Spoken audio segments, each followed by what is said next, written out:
Hello दोस्तों, स्वागत है मेरे YouTube चैनल में। आज मैं इतिहास के बेसिक कुछ ऐसे टॉपिक्स के बारे में बताने जा रहा हूं जो कि यूपीएससी, बीपीएससी के साथ साथ अगर आप किसी भी परीक्षा की तैयारी कर रहे हैं तो उसके लिए यह जो टॉपिक है यह काफी महत्वपूर्ण साबित होगा। जैसे कि इतिहास जो है वह सबसे मेन टॉपिक के रूप में जाना जाता है। अगर आप किसी भी परीक्षा की तैयारी कर रहे हैं तो उसके लिए इतिहास जो है काफी महत्वपूर्ण साबित होता है। ठीक है, अगर आप मेरे चैनल पर नए हैं तो सब्सक्राइब कर लें और बेल आइकन दबा दें ताकि सभी नोटिफिकेशन आपको मिलता रहे। तो चलिए आज शुरू करते हैं आज के वीडियो। तो हम जानते हैं कि सबसे पहले इतिहास क्या है। ठीक है, तो इतिहास यानी कि अतीत की जानकारी हमें जिन स्रोतों से प्राप्त होती है उन स्रोतों को हम इतिहास कहते हैं। ठीक है, यानी कि इति मतलब बीती और हास मैंने कहानी, यानी कि हमारे अतीत की जानकारी हमें जिन स्रोतों से प्राप्त होती है उन्हीं स्रोतों को हम क्या कहते हैं, इतिहास कहते हैं। ठीक है, तो अब हम जानते हैं कि इतिहास के जो पिता है उन्हें क्या कहते हैं। तो इतिहास के पिता जो हैं उन्हें हेरोडोटस कहा जाता है।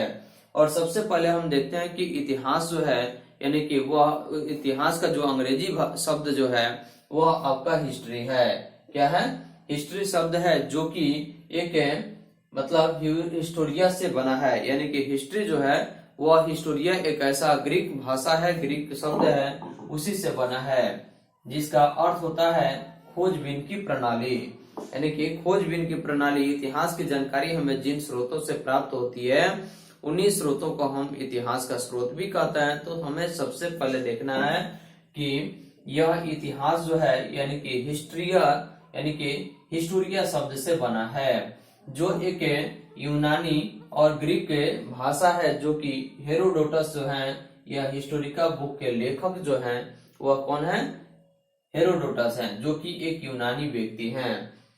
अब हमें देखना है कि हेरोडोटस को इतिहास का पिता इसलिए कहा जाता है क्योंकि उन्होंने ही इतिहास का जनक यानी कि इतिहास की खोज की हुई थी, इसलिए हेरोडोटस को इतिहास का जनक यानी कि पिता कहा जाता है। अब हमें देखना है कि भारतीय इतिहास के स्रोत, यानी कि हमें किसी भी चीज की जानकारी अगर प्राप्त करनी होती है तो सबसे पहले हम उसके स्रोत को जानते हैं, क्योंकि स्रोत की जानकारी अगर अच्छे ढंग से हो जाती है तो हमें उसके बारे में जानना सबसे आसान हो जाता है।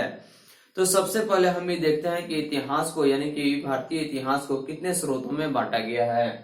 तो सबसे पहले हम देखते हैं पुरातात्विक स्रोत। तो पुरातात्विक स्रोत, उसके बाद है आपका साहित्यिक स्रोत, उसके बाद है विदेशी यात्रियों का विवरण। यानी कि हम सबसे पहले देखेंगे कि पुरातात्विक स्रोत में हमें किन किन चीजों की प्राप्ति होती है जिसके माध्यम से हमें इतिहास की जानकारी होती है। तो सबसे पहले हम देखते हैं कि पुरातात्विक स्रोत का मतलब क्या होता है।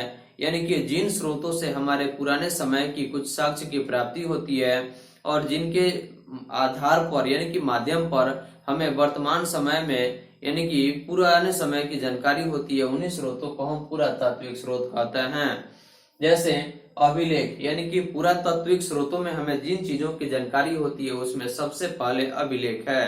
यानी कि जैसे हमारे देश में कुछ ऐसे राजा महाराजा हुए हैं जिनका अभी तक कोई साक्ष्य प्राप्त नहीं हुआ था, लेकिन इनके साक्ष्य के रूप में हमें अभिलेख से जानकारी प्राप्त होती है। यानी कि हमारे देश के जैसे सम्राट अशोक भी हुए थे, तो इन सभी लोगों की हमें अगर फ्यूचर यानी भविष्य की जानकारी अगर उनकी चाहिए, हमें उनके बारे में जानकारी तो अभिलेखों के माध्यम से प्राप्त होती है। उसके बाद अवशेष। अवशेष का मतलब होता है कि हमारे पूर्वजों द्वारा कुछ ऐसे वस्तु का उपयोग किया गया था जो कि काफी लंबे समय तक धरती के नीचे वह दब गया, जिसकी वजह से आज खुदाई के फलस्वरूप जो थोड़ा थोड़ी वस्तु जो प्राप्त हो जाती है उन्हीं वस्तुओं को हम क्या कहते हैं? अवशेष कहते हैं। तो सबसे पहले हमें पुरातात्विक स्रोतों से हमें जानकारी जो होती है उसमें अभिलेख है, उसके बाद अवशेष है, उसके बाद मुद्रा, यानी कि मुद्रा का अर्थ होता है रुपया पैसा यानी कि पूंजी। तो पूंजी के माध्यम से भी हमें यानी कि पुराने जमाने में किस प्रकार की वस्तुओं का या किस प्रकार की मुद्राएं चली करती थी तो उनके बारे में जानकारी हमें पुराने जमाने के मुद्राओं से प्राप्त होती है। उसके बाद हम देखते हैं कि स्मारक, यानी कि स्मारक जैसे कि हमारे देश के पूर्वज यानी कि बहुत सारे सम्राट जो हुए थे जिनका अभी तक अस्तित्व हम लोग के सामने साक्ष्य के रूप में जो प्राप्त है वह स्मारक के रूप में दर्शाया गया है। उसके बाद है मूर्तिकला, यानी कि मूर्तिकला का मतलब होता है, कला मतलब एक व्यक्ति के अंदर एक गुण होता है जिसके माध्यम से यानी कि मूर्तियों का निर्माण करते हैं। तो मूर्ति कला का निर्माण करने वाले व्यक्तियों को मूर्ति कलाकार कहते हैं। तो उन्हीं के माध्यम से यानी कि वैसे कलाकार जो मूर्ति के माध्यम से यानी कि तस्वीर बना करके पत्थर के या मिट्टी के किसी न किसी रूप में परिवर्तित करके उन्हें मूर्ति का निर्माण कर दिए, जिनसे हमें पुरातात्विक स्रोत की जानकारी प्राप्त होती है। उसके बाद है साहित्यिक स्रोत, यानी कि साहित्यिक स्रोत का अर्थ होता है जिसके माध्यम से यानी कि पुराने जमाने के जो भी किताब थे और जिनको पढ़ने से हमें वर्तमान समय में साहित्यिक स्रोत की जानकारी प्राप्त होती है। जैसे विभिन्न पुस्तकों में भारतीय इतिहास का विवरण, यानी साहित्यिक स्रोत में हमें विभिन्न प्रकार के भारतीय इतिहास का विवरण प्राप्त होता है। उसके बाद है विदेशी यात्रियों का विवरण, जैसे हमारे देश में विदेशी कुछ ऐसे व्यापारी आए थे, जैसे डच आए थे, पुर्तगाल आए थे। तो ये सारे लोग जब आए हुए थे पुर्तगाल से हमारे देश में व्यापार करने के दृष्टिकोण से, तो उन्होंने ही हमारे देश के कुछ ऐसे अवशेष प्राप्त हुए थे जिनको वे जान करके और हमारे देश के इतिहास का विवरण उस पुस्तक में कर दिए हैं। उसके बाद हम देखते हैं कि भारतीय इतिहास के भाग कौन कौन हैं। तो भारतीय इतिहास का जो भाग है उसमें सबसे पहले प्राचीन भारत का इतिहास, जिसको अंग्रेजी में एंशिएंट हिस्ट्री के नाम से जाना जाता है। उसके बाद है मध्यकालीन इतिहास, यानी कि मध्यकालीन इतिहास जो है वो हमारे भारतीय इतिहास के मॉडर्न हिस्ट्री के नाम से जाना जाता है। उसके बाद है आधुनिक भारत का इतिहास, जो कि वर्तमान समय अभी जो चल रहा है उस इतिहास को हम आधुनिक भारत के इतिहास के नाम से जानते हैं, जिनको मॉडर्न हिस्ट्री के नाम से जाना जाता है। यानी कि प्राचीन भारतीय इतिहास का जो स्रोत है यानी कि उसको एंशिएंट हिस्ट्री हम कहते हैं, जबकि मध्यकालीन इतिहास को मिडावल हिस्ट्री कहते हैं और आधुनिक भारत के इतिहास को मॉडर्न हिस्ट्री के नाम से जाना जाता है। तो इन्हीं सारे स्रोतों से हमें यानी कि भारतीय इतिहास की जानकारी प्राप्त होती है। तो इन सभी स्रोतों से प्राप्त करके हम अपने इतिहास की जानकारी को प्राप्त कर लेते हैं। अब हम देखते हैं कि प्राचीन भारतीय इतिहास, जिसको एंशिएंट हिस्ट्री के नाम से जाना जाता है। तो सबसे पहले एंशिएंट हिस्ट्री में हमें क्या क्या पढ़ना होता है, उन सारे स्रोतों की जानकारी हमें सबसे महत्वपूर्ण माना जाता है। जैसे धर्म ग्रंथ, ऐतिहासिक ग्रंथ और विदेशियों का विवरण और पुरातात्विक संबंधित साक्ष्य जिन स्रोतों से हमें प्राप्त होती है उन्हें प्राचीन भारतीय इतिहास के नाम से जाना जाता है। तो अब हम देखते हैं कि प्राचीन भारतीय इतिहास में सबसे पहले धर्म ग्रंथ, यानी कि धर्म ग्रंथ से हमें हमारे देश में जितने भी धर्म हुए हैं उन सभी की जानकारी होती है। जैसे ऋग्वेद, सामवेद, यजुर्वेद, यानी कि धर्म से और ग्रंथ से सारे संबंधी हमें प्राप्त होती है।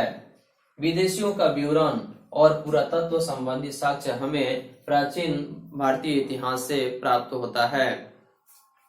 तो हम देखते हैं कि प्राचीन भारतीय इतिहास को मुख्य रूप से कितने भागों में बांटते हैं। तो प्राचीन भारतीय इतिहास का जो भाग बांटते हैं वह सबसे पहले प्रागैतिहासिक काल होता है, जो अज्ञात काल से यानी कि प्रागैतिहासिक काल जिसके बारे में हमें जानकारी नहीं है उन्हीं स्रोतों से प्राप्त होती है। जैसे कि अज्ञात काल से, अज्ञात मतलब जिनके बारे में हमें जानकारी नहीं है, वैसे ही स्रोत को हम अज्ञात काल यानी कि अज्ञात समय कहेंगे, यानी कि जिनके बारे में हमें जानकारी नहीं है। तो प्रागैतिहासिक काल का जो समय है वह अज्ञात काल से लेकर के और 2500 ईसा पूर्व तक दर्शाया गया है। दूसरा भाग है आद ऐतिहासिक काल, यानी कि भारतीय इतिहास में प्राचीन भारतीय इतिहास को 3 भागों में बांटा गया है। पहला प्रागैतिहासिक काल, दूसरा आद ऐतिहासिक काल और तीसरा ऐतिहासिक काल के नाम से जाना जाता है। जिसमें प्रागैतिहासिक काल का जो समय है वह 2500 यानी कि अज्ञात काल से लेकर के और 2500 ईसा पूर्व तक है, जबकि आद ऐतिहासिक काल का जो समय है वह 2500 ईसा पूर्व से लेकर के 600 ईसा पूर्व तक है। जबकि ऐतिहासिक काल जो है उसको हम 600 ईसा पूर्व से लेकर के और 712 ईस्वी तक हम जानते हैं। तो सबसे पहले हम देखते हैं कि ईसा पूर्व और ईसवी में क्या अंतर है। तो ईसवी का मतलब होता है जो पीछे की तरफ चलता है, यानी कि जो पुराने समय की हमें जानकारी प्राप्त होती है वह ईसा पूर्व से ही प्राप्त होती है, जबकि ईसवी का मतलब होता है जो वर्तमान समय चल रहा है, जो कि ईसवी आगे की ओर चलता है, जबकि ईसा पूर्व जो है वह पीछे की ओर दर्शाता है। तो इस तरह से हमारे भारतीय इतिहास जो है, यानी कि इतिहास के जितने भी भाग है इसको हम अनेक भागों में विभाजित कर दिए हैं, जिसकी वजह से हमें किसी भी परीक्षा की तैयारी अगर हम कर रहे हैं तो उसके लिए यह काफी महत्वपूर्ण सिद्ध होता है।